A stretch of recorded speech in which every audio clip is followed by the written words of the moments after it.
35A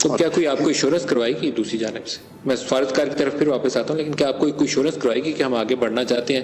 تو 370 کو تو رکھ دیتے ہیں، 35A پہ کیا کریں گے؟ دیکھیے 370 تو ان کا اندرونی ہے نا مسئلہ، کہ وہاں مقبوضہ کشمیر کے جو لوگ ہیں وہ کہتے ہیں آپ نے ہم سے وعدہ کیا تھا، آپ نے ہمارا تشخص مٹا دیا. اب یہ انور عباس آپ نے سنا، پوری قوم نے سنا کہ شاہ محمود قریشی صاحب کہہ رہے ہیں کہ 370 بھارت کا اندرونی معاملہ ہے، لیکن ہم 35A جو ہے اس کو ہم کہتے ہیں کہ وہ ڈیموگرافی چینج نہیں ہو سکتی. پیارے بھائی میرا سوال آپ سے یہ ہے کہ جو 35A ہے اس کی بنیاد تو آرٹیکل 370 ہے نا، کیونکہ اسپیشل سٹیٹس ہے کشمیر کا.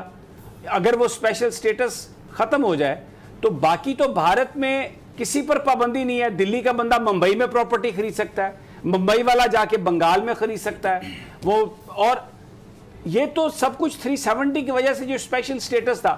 اب شاہ محمود قریشی صاحب نے ایک ٹویٹ کیا، ذرا وہ ٹویٹ بھی اسکرین پر چلا دیں.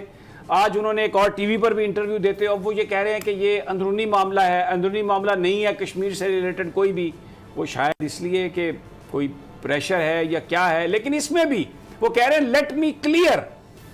اس میں یہ نہیں کہہ رہے کلیئرلی اپنے اس ٹویٹ میں کہ وہ جو 370 کے حوالے سے جو بات کہی گئی وہ آؤٹ آف کنٹیکسٹ کہی گئی. 370 ریلیونٹ ہے پاکستان کے لیے اور ہم چاہیں گے کہ وہ اس کو ریوائیو کرے بھارت. نہ، کچھ نہیں ہے، بالکل 370 کا ذکر ہی نہیں ہے.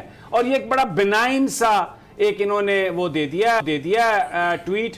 اور انور عباس یہ سب کیا ہو رہا ہے؟ فورن آفس میں آتے جاتے ہیں، کسی کوئی پریشانی ہے فورن آفس میں؟ یہ تو بالکل ہی یو ٹرن نہیں ہے، تو یہ تو ٹرپل یو ٹرن لگ گیا. یہ تو مجھے ایسا لگ رہا ہے سم تھنگ از ہیپننگ جس کی پردہ داری جو ہے وہ کی جا رہی ہے. جی بالکل، قریشی صاحب کافی کنفیوز دکھائی دیتے ہیں، اور یہ ابھی سے کنفیوز نہیں، یہ جب سے آئے ہیں ایز اے فارن منسٹر یہ کنفیوز ہی رہے ہیں. لیکن 370 کے بارے میں ایسا بیان تو پہلے کبھی نہیں آیا نا. بالکل، اب ان کے آیا نا یہ بیان، تو یہ کنفیوژن ماضی کی کنفیوژن سے تو مختلف ہے نا بھائی. یہ بلنڈر کرنا پہلے بھی نہیں، یہ بلنڈر ہے یا یہ بڑی پری میڈیٹیٹڈ ہے؟ کیونکہ میں نے آپ سے کہا کہ ایک بریفنگ میں بھی اس طرح کی باتیں کی گئی کہ بالکل 35A جو ہے اس کے حوالے سے بات کی گئی وہاں پر بھی. ابھی تو مقبوضہ کشمیر کے ایک بی جے پی کے لیڈر ہیں اشوانی کمار، انہوں نے بھی شاہ صاحب کے بیان کو لے کے باقاعدہ طور پہ ایک سٹیٹمنٹ جاری کر دی، اور انڈین میڈیا پہ یہ سٹیٹمنٹ کافی ہائپ کریٹ کر گیا کہ پاکستان نے یہ ایڈمٹ کر لیا ہے کہ آرٹیکل 370 انڈیا کا اندرونی معاملہ ہے. 370 آرٹیکل کشمیر کو باقی انڈیا سے تھوڑا سا مختلف سٹیٹس دیتا ہے، وہ اس کی ایک تھوڑی سی علیحدہ حیثیت کی شناخت ہے. 370 آرٹیکل نو ڈاؤٹ وہ انڈین آئین کے تحت ہے، ہم اسے اس طرح ریکگنائز نہیں کرتے، لیکن وہ آرٹیکل بنیاد بنا ہے کہ کشمیر کو جو باقی ریسٹ آف انڈیا سے جو ایک جداگانہ حیثیت حاصل تھی وہ ختم ہوئی، اور اب وہ باقی انڈیا کی طرح عام ایک اب کشمیری نہیں بلکہ ایک انڈین شہری ہے 35A میں. 35A ختم ہونے کی بنیادی 370 آرٹیکل کا abolish ہونا ہے. اور قریشی صاحب نے جو سٹیٹمنٹ دی ہے کہ یہ انڈین آئین کے انڈیا کے، انہوں نے کہا کہ انڈیا کا اندرونی معاملہ ہے 370 بیس ہے جس پر چل کے انڈیا نے 35A کو امپوز کیا کشمیر میں. یہ تو ایک عدیل وڑائچ، مجھے بریک پر جانا ہے، لیکن یہ کیا ہے بھائی؟ کچھ آپ کی سمجھ میں آ رہا ہے؟ آپ فورن آفس بھی بڑا جاتے ہیں.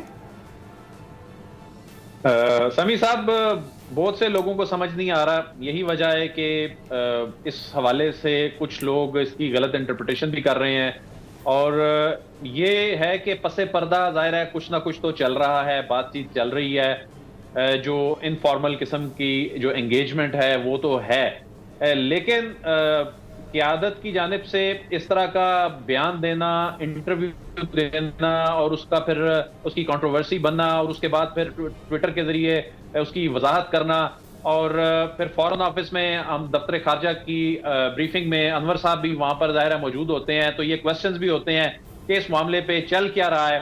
دیکھیں یہ بات تو ہے کہ جس طرح ترجمان دفتر خارجہ نے بھی کہا کہ کچھ نہ کچھ تو چل رہا ہے، لیکن یہ جو بیک ڈور رابطے ہیں، ان بیک ڈور رابطوں میں پاکستان بہت گین کرنے کی اس لیے پوزیشن میں ہے کہ جب ٹیبل پر بیٹھنے سے قبل انڈیا کو، میں سمجھتا ہوں پاکستان کو پہلے ٹف ٹائم دینا چاہیے انڈیا کو.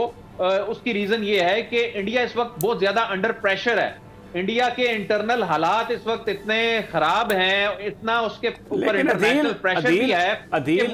عدیل بات یہ ہے کہ اگر جو ٹریک ٹو ڈپلومیسی ہے, جو سیکرٹ ٹاکس ہیں, ان میں تو آپ ہر چیز اوکے بھی کر سکتے ہیں, ڈینائی بھی کر سکتے ہیں. پبلکلی اگر آج آپ یہ بات کہہ رہے ہیں کہ 370 ان کا انٹرنل معاملہ ہے, تو کل جب آپ ٹیبل پہ بیٹھیں گے تو پھر آپ یہ کیا کہیں گے کہ اب آپ کا یہ انٹرنل معاملہ نہیں ہے, دنیا آپ کا مذاق نہیں اڑائے گی. آپ کیا جو سی بی ایم کرنے کے لیے آپ گیو اپ کر رہے ہیں, اس کا مطلب یہ آپ نے گیو اپ کیا, آپ بھول گئے, چھوڑ گئے, اس کا تو سیدھا سیدھا مطلب ہے یہ. دوسرا سمیع صاحب, میں بالکل یہی عرض کر رہا ہوں کہ یہ وہ وقت نہیں تھا کہ آپ اس طرح کا بیان دیں, یہ وہ وقت نہیں ہے کہ آپ یہ تاثر دیں کہ جی ہمیں کوئی جلدی ہے, ہم پہل کرنا چاہتے ہیں. ہمیں تو کوئی جلدی نہیں ہونی چاہیے, جلدی تو بھارت کو ہے. تو ہم ایسا بیان دے کر, اور ہم نے ابھی ٹیبل پر جا کر فارملی بیٹھنا ہے, تو وہاں جا کر تو پھر وہ ہمارا موقف خدا نہ خواستہ کمزور پڑ جائے گا. پڑ چکا ہے, کمزور پڑ کیا جائے گا. اور ابھی بھی جو ٹویٹ آیا, مجھ پر جانا ہے, لیکن ابھی بھی جو ٹویٹ آیا شاہ محمود قریشی صاحب کا, ایک بڑا بینائن سا ٹویٹ ہے اور اس پہ بات ہی نہیں کر رہا ہے. اور ابھی ڈھول بجائے جا رہے ہیں دورہ سعودی عرب پہ, وہ بھی کیونکہ بریک پر جانا ہے, تو بریک سے جب واپس آتے ہیں تو اس پر بات کرتے ہیں کہ جو اصل معاملہ ہے, جو بھارت اور پاکستان کے درمیان جس نے 4 جنگیں ہوئیں اور آج تک ہماری جو اکانومی اور ہم جو فیٹ اپ سے باہر ہیں, جو ویسٹ کا جو ہم برنٹ جو برداشت کر رہے ہیں, ان کا پریشر وہ اسی پر ہے کہ کشمیر کو گیو اپ کر دو. اور اب اگر اس کو گیو اپ کر رہے ہیں تو اب یہ ڈھول بجا رہے ہیں اس کے سعودی عرب کے دورے کے, کامیابی ہوئی ہوگی ڈیفینیٹلی, اس پر ہم بات کرتے ہیں. لیکن کشمیر, اس پر یہ کہنا کہ یہ 370 انٹرنل معاملہ ہے انڈیا کا, اس سے بڑا میں سمجھتا ہوں شرمناک سٹیٹمنٹ کوئی نہیں ہو سکتی. اور خاموش ہیں سب اس پر. پھر ایک سوال تو بنتا ہے نا